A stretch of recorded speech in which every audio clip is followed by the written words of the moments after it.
Hi, my name is Don and welcome to episode 38 of my Football Manager Let's Play with Blackburn Rovers. I'm just making one final change to my team here. We're bringing in Ben Arfa for Ali Crawford.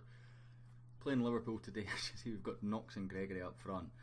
Not ideal by any stretch of the imagination. Basically what happened is I sold Jason Cummins. I mentioned in the last episode I might try and do it, just free up some wages for other players and command a decent transfer fee. That happened. He moved before, literally on the day of this game, but before the game happened, so he doesn't get his farewell game.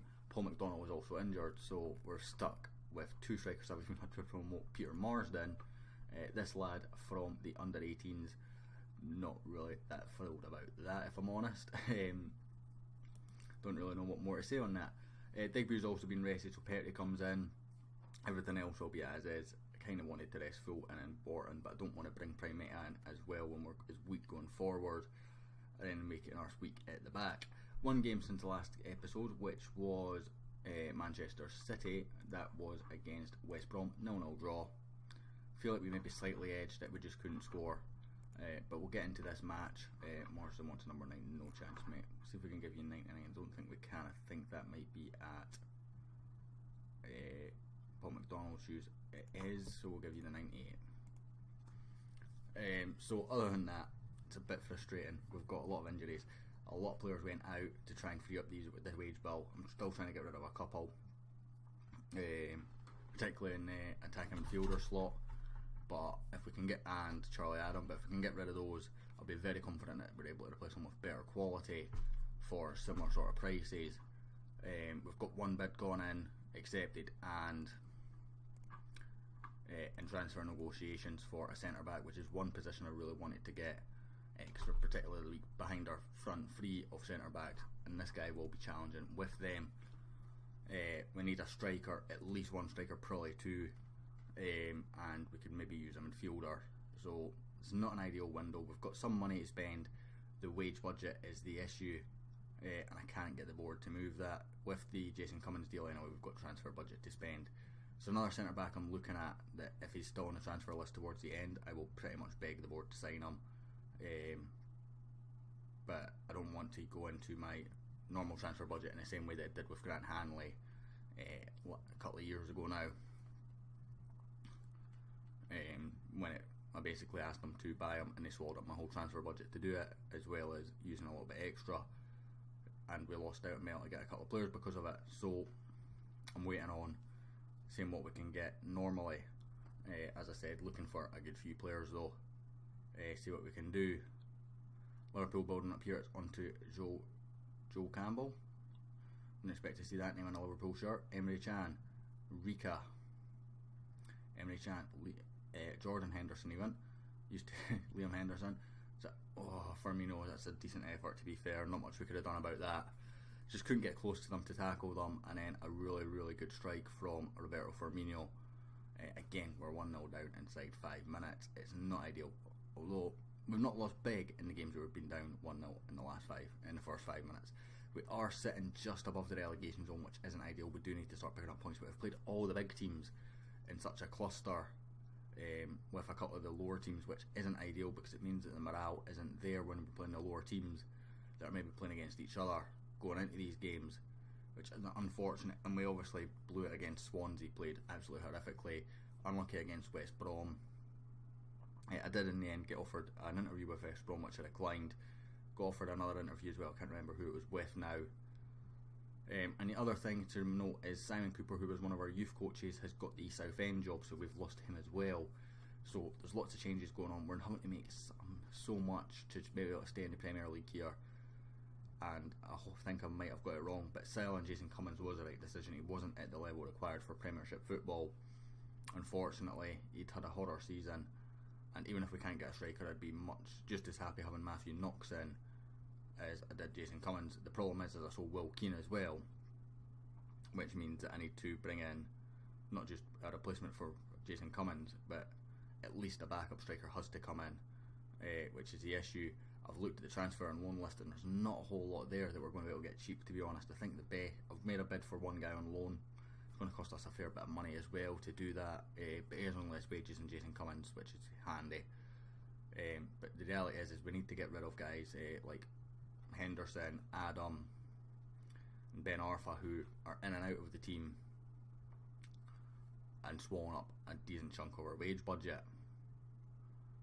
It was fine when I was expecting Ben Arfa to be the main man, Adam to be sort of there as our main man, and obviously Liam Henderson got his current contract when he was sort of a main man, so they were the right contracts at the time. They're just not working out now, in my opinion. Matthew Knox, he's got a man alongside us, Lee Gregory, way above the level he should be playing at. He was probably a bit out of his depth in the Championship when we signed him, to be honest. I just needed a surrogate man, and he done okay for a season, but the reality is, at this level, he is definitely at least a level out of his depth. It feels a bit weird having him there. It's cleared away Wharton, Joshua, Horgan, Lee Gregory, Hatim Ben Arfa. I was about to say, what's that ball all about? But he's found Charlie Taylor. I'm still not sure it's the right ball, but it's found Matthew Knox. It's worked out. And a young man gets his fourth of the season. He's going to get a chance now till we can get another striker. It's going to be at least a couple of games, I imagine, before we can find one. Particularly when I'm making moves for other players which are going to swallow up a big hole of the wage budget. Certainly this centre back is going to swallow up quite a big chunk of what we've just freed up. Some of the guys that we've sold, I will not go through it this episode. We obviously know Jason Cummins is away. There'll be other ones that you'll be able to go back and see that are away. But I'll go through it all in the sort of next episode, which will be whatever game it is straight after the January window shuts. Henderson, away by Joshua. Gregory, just can't get to Knox as Matip plays it forward. Petrie, oh, that's a horror mistake from Petrie. Says Gregory's taking the blame. Why is Gregory taking the blame for that? It's played over, and a young Finn just heads it to Gerrard. He hits the post, interception can't be made, and Gerard Moreno scores with the second attempt. I don't know why Gregory's getting the blame for that and not Petrie. Ivan away. Joe Campbell, Pulisic, Firmino. It's over the bar. We're doing so well as well in this game until that mistake happened. I'm putting young kids in. This is why I need to bring in another sort of maybe a more experienced centre back. I'm very happy with the deal that I'm getting this guy on. It's even below his transfer market requested price because I've got so much on and add-ons for 10 international appearances of all things. It's the same kind of deal that we've got Charlie Taylor. We're getting him for a bit less than what they're wanting, but with an add-on that should never ever be triggered in a month of Sundays. Joshua, Ben Arfa. It's poor from hitting Ben Arfa that time. Pulisic. So, and then we've also got the other issues. We probably could use a right wing back because Tara Horgan is the best of the non-pied guys, but he's just not good enough for a consistent run in the team. I mean, he has done well, there's no doubt about that. I'm not criticising him for how he's performed, but he's not got the ability to carve open a defence. We've got a penalty here though. I've not set my set piece takers in a long time, so I've got no idea who's going to be taking this. Even looking at the number 32, I'm trying to think who 32 is, and I've got no idea. It's Lee Gregory. I nearly sacked when I seen it was Lee Gregory, but he scores his second goal of the season. It's worked out. It's okay. It's Liverpool 2, Blackburn 2 at Anfield. I never thought I would say that after 26 minutes when I started this episode, particularly after the last episode with the demolition by Man City. I was expecting quite similar. Firmino, Pulisic. Just free to run. Gerard Moreno. Petrie away. Matip forward. Henderson continues it on. Firmino does his man. Gerard.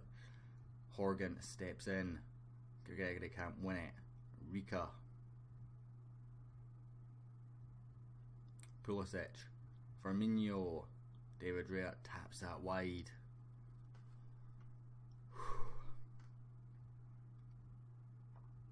Pulisic. Gregory away.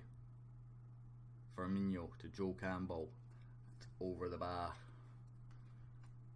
Doing okay. We're 2-2. Positive things. Both our strikers on the score sheet. Can't complain too much. Matip, Nathaniel Klein. Charlie Austin comes to meet him. Can't get there. Joe Campbell. Petrie's done him. No, he's not. I don't get how Petrie doesn't get the ball there. It's like he goes through it with the slide tackle. Joe Campbell then plays the ball to Emre Can. And it's 3-2. See, there, it's like he almost goes through the ball. And Emre Can into the top corner. No chance for David Raya. Rika. Horgan away. The other thing is that's of note is Paul McDonald didn't win Golden Boy even. That went to Mbappe, player who could win it in real life, of course, this year. Done very well in the first sort of 6 months of the year, so not really a surprise. It was nice that his name was in the mix though. Knox takes it into the box. It's a decent ball across the league. Just criticising Lee Gregory well below his level. He's got 2 goals in this game. It's 3-3 after 35 minutes at Anfield. It's a goal fest. Matthew Knox comes in, composed cross, right into Lee Gregory. Defenders sort of miss. He's got the wrong step, if that makes sense. I'm trying to word it in football terms, and I've got it just went out of my mind. But he's not balanced right to go to block the pass, and as a result, Lee Gregory gets a fairly easy finish. Wharton, Rhea launches forward. There's got to be nobody there. Klein, Joe Campbell, Henderson, Campbell again, Firmino, Pulisic, Horgan. It's a penalty, and this could be a red.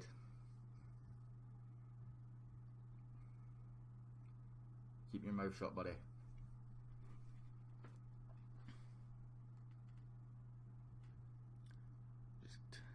Come on, David. What a game this has been though. Much more enjoyable than the last one. Moreno steps up.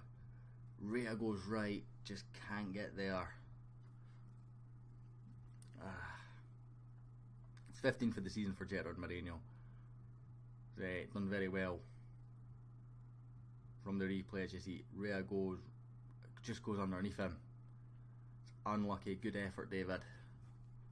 Can't fault effort. We're going to have to bring off Dara Horgan noise on a yellow, and he's gave away a penalty since, so we're going to bring on Pellinard, put him on the right hand side. It's not ideal by any stretch of the imagination, but we have to do it to save face here. I was kind of thinking of making Pellinard for Charlie Taylor because Joe Campbell's given Charlie Taylor the run around. Maybe a bit more of a physical minded left wing back would have been an idea, but we've been forced into this. Best chances to have 11 men on the pitch. Joe Campbell. Good save from David Rhea. Shot right at him. But unlike the last episode, he's saving the ones when it goes right at him. Pulisic. Whipped in. Taylor away. Knox comes onto it. Ivan. Pulisic. Fulton. Rhea. Plays it forward for Gregory, and the highlight ends.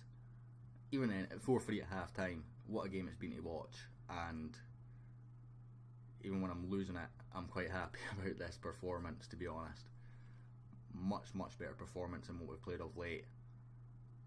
And Lee Gregory is making a mark to prove himself. I think I've got him transfer listed to sell at almost any price here as well, which ironically I wouldn't want to do if he performs like this, but this might apply some suitors. Klein aims it in. Gerard Moreno. Rhea saves. And then that's another sort of higher earner. Well, I don't think Gregory's a higher earner, but it's another sort of bit of deadwood sold on that we can reinvest. We've got 44 million in the bank, and the board are just not giving us the money to spend. They're like, we're not increasing your wages, we're not increasing your transfer budget. Work it out yourself. And it's actually very, very frustrating. Rika Wharton, great challenge from Scott Wharton. I've got high hopes for that kid, I really do. But we're going to bring him off now. For another kid we've got high hopes for, and that's Digbu. just to give him a rest. Digby could use the rest as well, to be fair, but I need to have defenders for the next game, and I don't imagine this deal that I'm making is going to be completed in time. So we've got so few choices. Although it is a cup game, so I might just sort of not throw it, but play a much weaker sort of youth inside of the guys that are on the sort of fringes of the first team. Joel Campbell's in behind here. He's got pace as well, but he's selfish and shoots it, and Rhea tips it over. Still 4-3. Goals have died down a bit in this last sort of half an hour of gameplay, but still will not complain. Still a very entertaining game. Joel Campbell, Rika, and Rhea saves.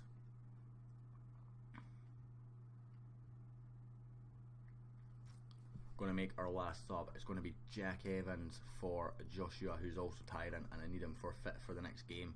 The other thing is the striker Favoli, or whatever he was called, the one that we brought in from Watford. He wanted to terminate his loan. I agreed. Probably shouldn't have, but it was one of those things where it was just right, whatever. Particularly just now when we're so low on strikers.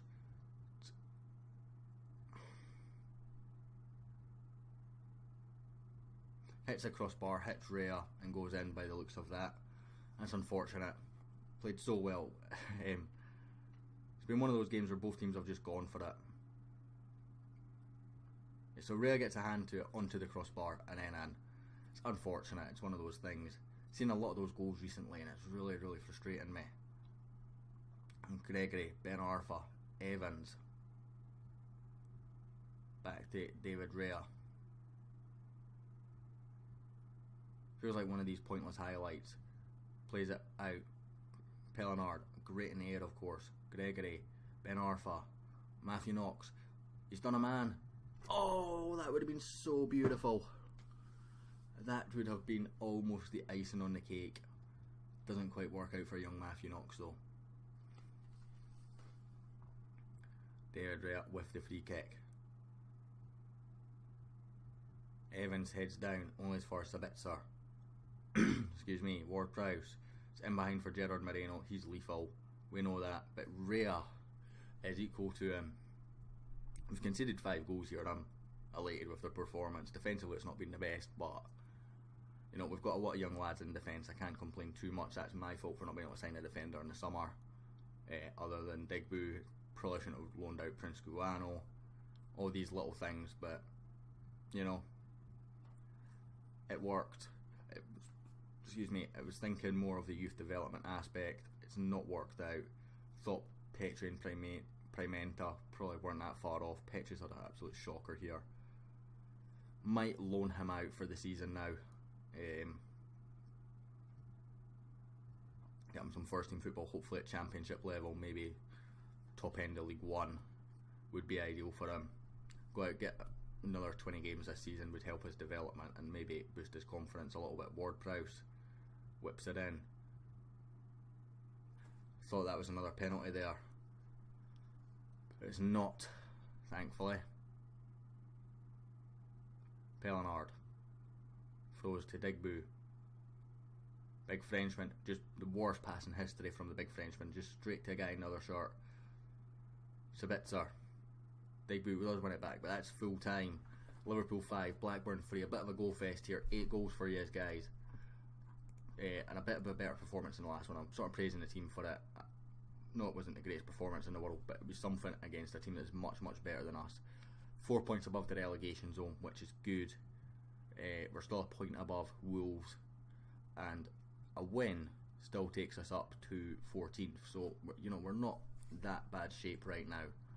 If we can put some results together. Schedule wise, we will come back for the Middlesbrough game. I'd say that's almost guaranteed to be the first game of the window, or to wait a game and go for Chelsea. Right, we'll wait a game and we'll go for Chelsea, okay? So we're back for the Chelsea game next episode. Thank you very much for watching. I hope you enjoyed, and I'll hopefully catch you all next time.